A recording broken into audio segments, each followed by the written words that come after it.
here I have Vivax Fly 6, and today I'm going to show you how to update apps on this device.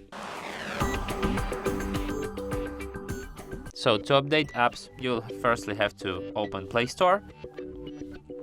Then you have to tap here, go to the My Apps and Games.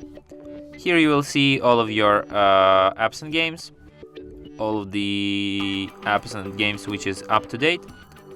So you can just tap update all and update them all, but it could take some time. You can update them one by one by tapping update here, and that's how it's done. And that's it. Thanks for watching.